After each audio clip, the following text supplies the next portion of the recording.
All right, so if you bought a new phone in the past few years, you probably spent close to $1,000 or more for the latest Apple or Samsung models. It's like a baby, just like don't touch it. But is your phone protected? That's the big question. News 6 anchor and insider guide is here now, Crystal Moyer, and you have something as simple as a good case that can be the most cost-efficient form of insurance. Candace, shh, sleeping. No, just kidding.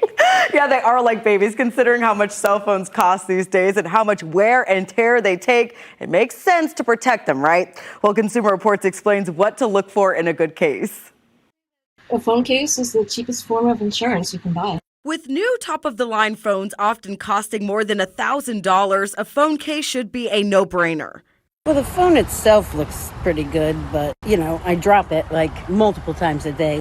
And Consumer Reports says you can get a good case for under $30. Just make sure it has these features.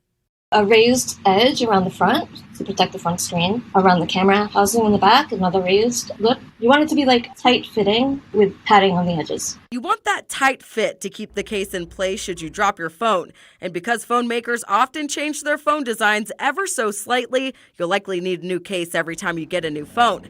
Even better, choose a phone that scores a 4 or 5 in Consumer Reports' intense durability tests, which include the drop test performed on phones without cases.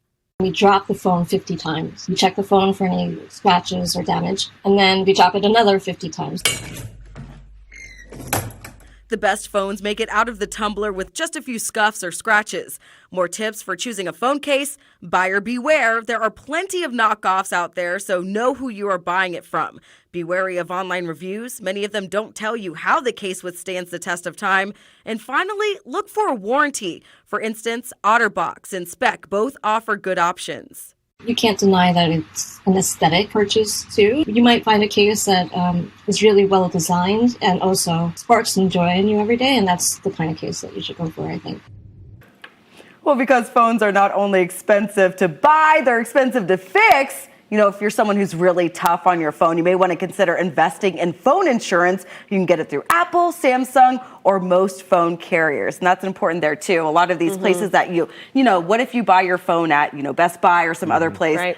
Don't get that insurance. Get the one that actually goes with your phone from the company. Yes. No case for me.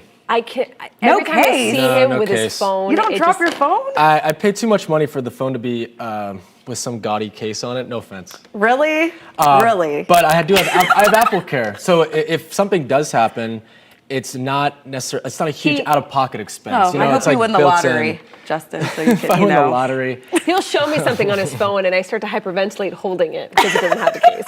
And you said you recently had an issue with your phone. Yes, I was at Aquatica with the kids having fun, and I dropped my phone. I didn't realize that there was a little tiny crack on the lens there. Oh.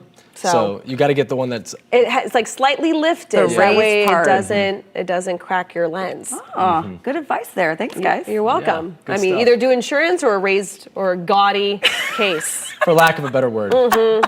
Crystal, thank you.